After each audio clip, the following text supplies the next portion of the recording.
Друзья, приветствую вас на своем канале Словения с Хельга Уайт. И перед тем, как мы с вами начнем обсуждать новости уходящей недели, призываю вас подписаться на канал, чтобы не пропускать новых видео, поставить лайк и поделиться своим ценным мнением в комментариях. Первая новость, на которую я обратила внимание.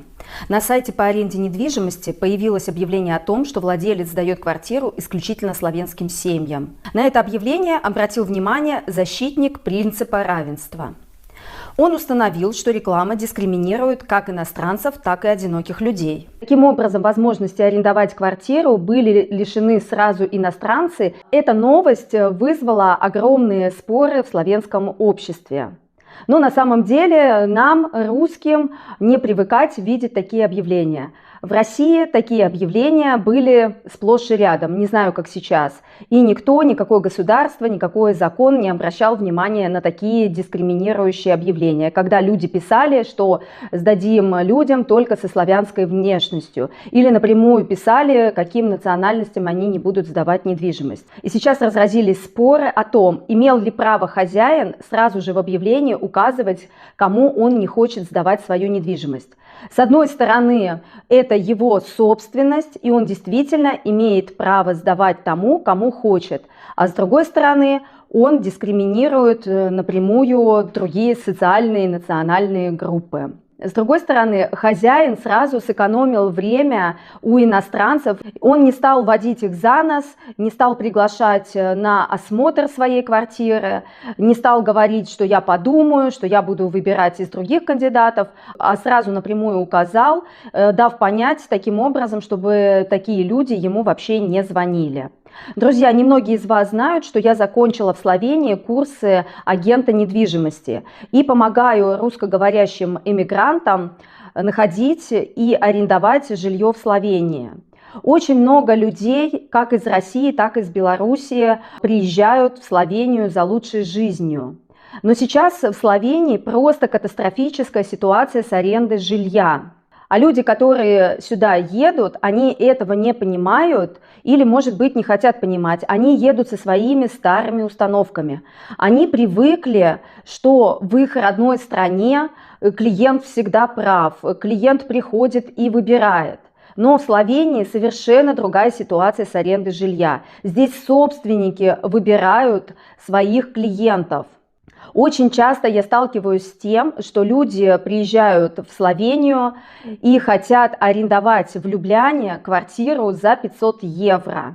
И находят объявление в чате Телеграма, куда копируют объявление с оригинального сайта недвижимости Словении. Но там зачастую устаревшие объявления. И также люди не учитывают того момента, что даже если они видят квартиру за 500 евро, это не значит, что их пустят в эту квартиру. Квартиры за 500 евро – это, как правило, очень маленькие студии. И такую студию предпочитают сдать одному человеку, а не двум или даже трем людям, или человеку с животным.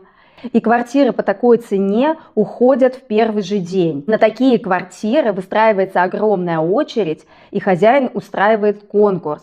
И, конечно же, иностранцы с детьми, с животными точно не в приоритете. Я всегда своих клиентов призываю смотреть все объявления по поиску недвижимости в Словении на оригинальном сайте непримечнина.нет. И хочу еще раз напомнить людям, которые хотят переехать в Словению, о том, что хозяева хотят видеть людей со стабильным доходом. Русскоговорящие иммигранты, которые только-только приехали в Словению, они не являются для словенцев людьми с постоянным стабильным доходом. Как правило, люди едут в Словению с надеждой развить здесь свой бизнес или едут по учебе. И таким образом просто тратят свои накопления на учебу и на жизнь здесь. И, конечно же, можно понять славянских собственников, которые не желают видеть в своей квартире людей с нестабильным финансовым положением. А ваши доходы из вашей родной страны не считаются стабильным доходом для Словении. И собственники недвижимости, конечно же, не хотят сдавать свои квартиры и дома людям с животными, с кошками, собаками, которые несут дополнительную нагрузку на их недвижимость. Могут погрызть, поцарапать диван, или может появиться неприятный запах в квартире. Короче говоря, собственники этого очень-очень не любят. Но я смотрю, наши российские иммигранты очень любят переезжать с кошечками и с собаками в Словению. И очень часто слышу от наших русскоговорящих иммигрантов такие фразы, как «найдите мне, пожалуйста, квартиру до 1000 евро, а желательно за 500». Мне все-таки кажется, что люди должны ехать за границу уже подготовленными финансово. Нужно рассчитывать, чтобы у вас ежемесячно на жилье выходило 1500 евро в месяц. Если вы найдете квартиру дешевле, это будет для вас приятный бонус. Но рассчитывать на то, что вы квартиру найдете за 500 евро в Любляне, а потом вам уже на месте приходится повышать свой бюджет, это в корне неправильно. Меня, конечно, очень удивляет, когда сюда приезжают уже взрослые состоявшиеся люди в возрасте, и непонятно, на что они рассчитывают. Преподаватель Тербовльской профессиональной технической школы Ураш Оцепек, которого в прошлом году выбрали учителем года, сейчас борется за звание лучшего учителя в мире. В соревновании участвуют более 1000 учителей со всего мира. Но наш словенский учитель вошел в число 50 лучших. Победитель будет объявлен на Генеральной ассамблее ЮНЕСКО в Париже в ноябре. Эта новость очень важна для Словении. Словения очень маленькая страна, и для Словении очень важно, что словенский учитель вошел в 50-ку лучших учителей мира. Я вообще считаю, что в Словении отличное образование. Например, взять классного руководителя моего старшего сына. Ей всего лишь 26 лет, она 3 года назад закончила Словенский Люблянский университет и преподает словенский в школе. Но помимо словенского, она свободно говорит на русском языке, на английском и на испанских языках. И все эти языки она выучила, посещая сначала словенскую школу, потом гимназию и университет, без всяких репетиторов. Я считаю, что это очень крутой показатель. Директор Адрия Дом признана менеджером года.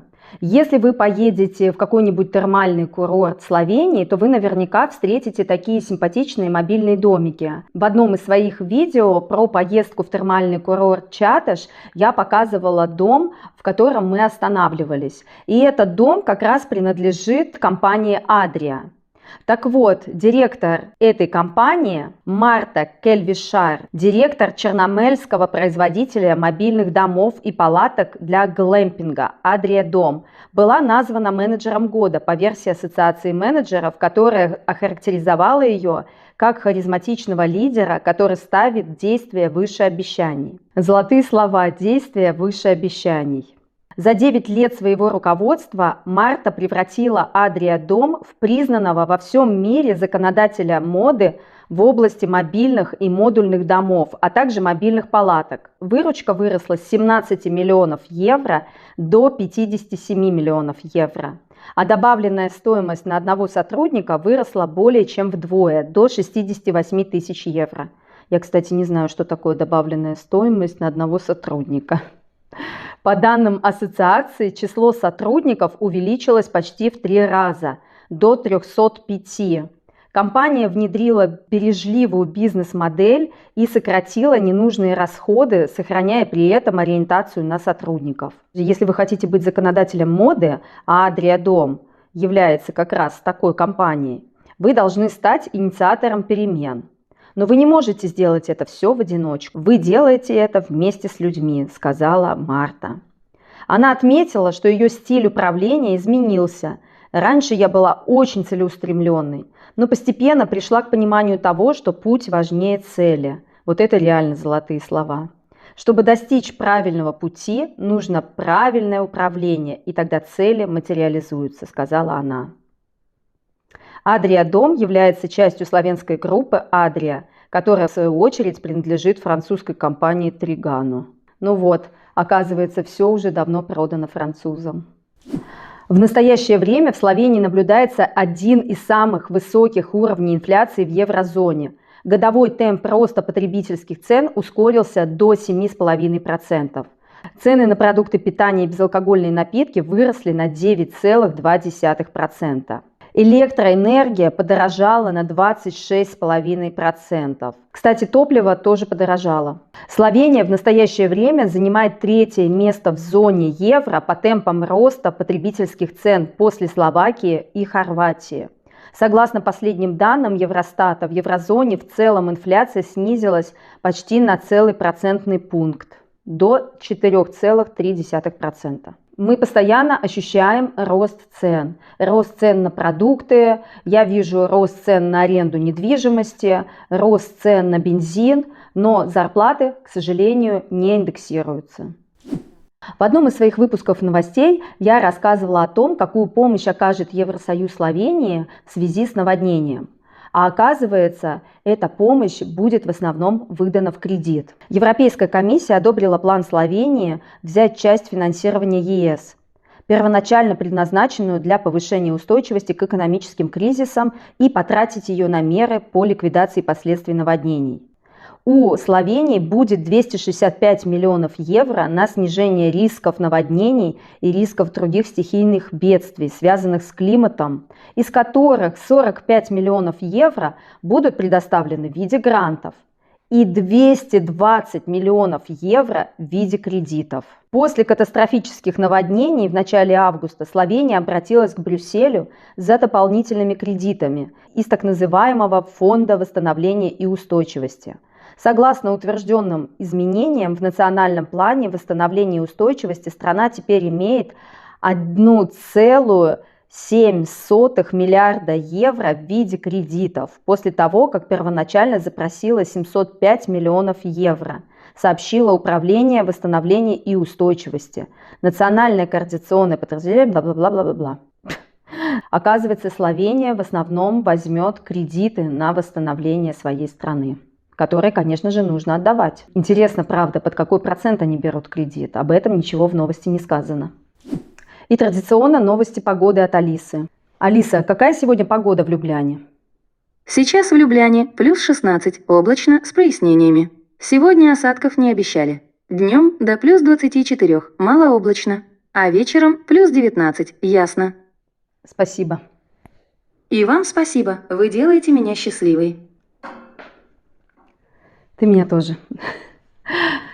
Друзья, на этом новости подошли к концу. Не забывайте, пожалуйста, подписываться на канал, ставить лайки и делиться своим ценным мнением в комментариях. Пока-пока, до новых встреч!